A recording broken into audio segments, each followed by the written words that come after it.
Hi everyone, Ula here. In today's video, I want to talk to you about what happens when your partner ghosts you and blocks you. What did you do wrong? Well, if this has happened to you, and I don't know if your partner is long-term or short-term, but if you've had a big argument and it's resulted in them ghosting and blocking you, I want to say that you didn't do anything wrong. That is a behavior that has nothing to do with you and is all to do with your partner's unresolved trauma. And just like we all have unresolved pains and traumas from our past, we as anxiously attached people are also carrying through our own traumas through our life that are causing us to react in certain ways in relationships, to feel vulnerable and need excessive reassurance, to have continuous overthinking and preoccupation and obsession, to feel completely abandoned often. And just in the same way, our partners also have their own trauma. And if your partner has ghosted and blocked you, it's very likely that they are avoidant. And if they're avoidant, they have their own trauma that they're also dealing with. For avoidance, very commonly when they're growing up, they have childhoods where they're raised to feel that it's not okay to express your emotions and it's not okay to show vulnerability in front of other people.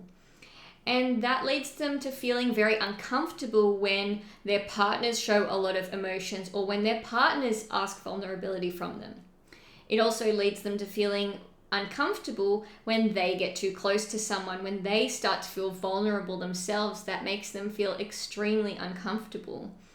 So there's a lot of triggers in a relationship for an avoidant person that can often be created by anxious people. So if you're anxious, you may feel the need to constantly seek validation or reassurance from your partner. And very often when you do that, you may be feeling emotional and you may be expressing those emotions very intensely because you have a lot of emotions. You feel maybe unloved, unwanted, jealous, insecure, and you're really seeking that reassurance from them. From the perspective of your avoidant partner, that seems very unreasonable because they were taught, keep your emotions very far down. It's not okay to express them. So for you to express your emotions to them seems like you're asking too much, that you are crossing a boundary for them. And that makes them feel uncomfortable and it makes them want to pull away. So if this has been a consistent theme or dynamic in your relationship, it may become that this is just too much for the avoidant. And the other thing that they often were learning in childhood is if you have strong emotions or if you do feel vulnerable, you need to pull away and deal with them yourself. So very often, if something happened, if they were crying or upset, their parents would send them to their room and they learned that they need to deal with their emotions themselves. You need to deal with your emotions from closed doors. If you feel something strongly, if you feel vulnerable or feel emotions, you need to pull away. So in a situation where they might get frustrated or they may have their own emotions coming up, they feel they need to pull away to deal with those emotions. The problem there is that for the anxious person, it seems that they've ghosted you, they've pulled away for no reason, and you don't get any closure, you don't get any answers. So you can see how both of the traumas of the anxious person and the avoidant person are continually triggering the opposite one, that they're really making the other one's trauma feel so much more painful and pushing each other's buttons, getting on each other's nerves. So if you as an anxiously attached person have a partner that just decides to completely block you and ghost you and that's the end of the relationship, well, you didn't do anything wrong per se. You were expressing your trauma and your partner was expressing their trauma, and most likely you were not aware and they were not aware, and it ended in this way. Once you become aware of what you're bringing forward, and so does your partner, you can really look at this in a different perspective and you can become aware of where your patterns start to emerge. So for an anxious person, it can be, I'm feeling that I'm feeling a bit insecure because you didn't say anything to me for the last few hours and it makes me feel like I've done something wrong. And I know that this is because of my attachment style, and it may be unreasonable, but this is how I feel. For the avoidant person, it may be, you've expressed a lot of emotions to me, or I'm feeling that you are asking a lot of me and it's making me want to pull away.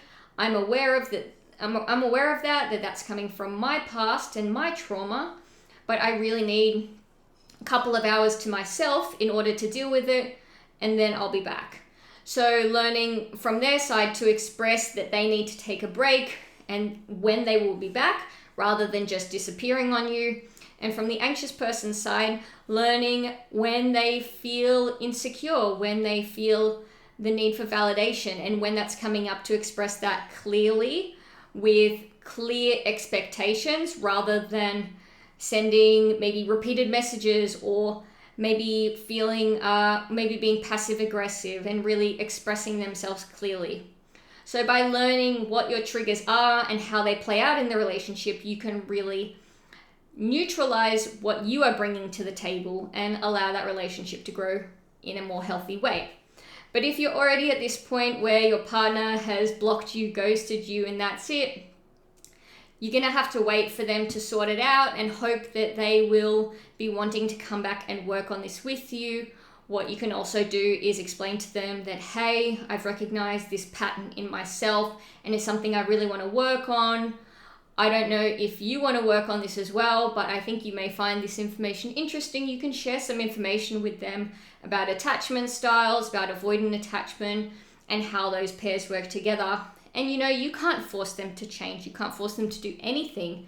You can just share the information and hope that they resonate with it and that they also want to go on that journey with you.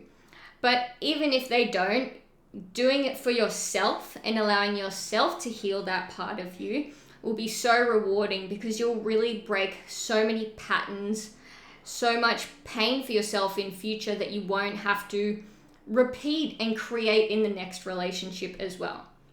But of course, if you have any questions about this, how can you really free yourself from this anxious attachment? How can you become more secure and release this obsession, release the need for validation, and really break the cycle of becoming emotionally invested in unavailable partners? Feel free to book a strategy call with me. You can do so with the link on my profile. Otherwise, of course, you can leave a comment. Happy to answer any of your questions there as well. Otherwise, please give this video a like if you liked it. Maybe share it with someone who you think could use this information. And I look forward to seeing you in the next video.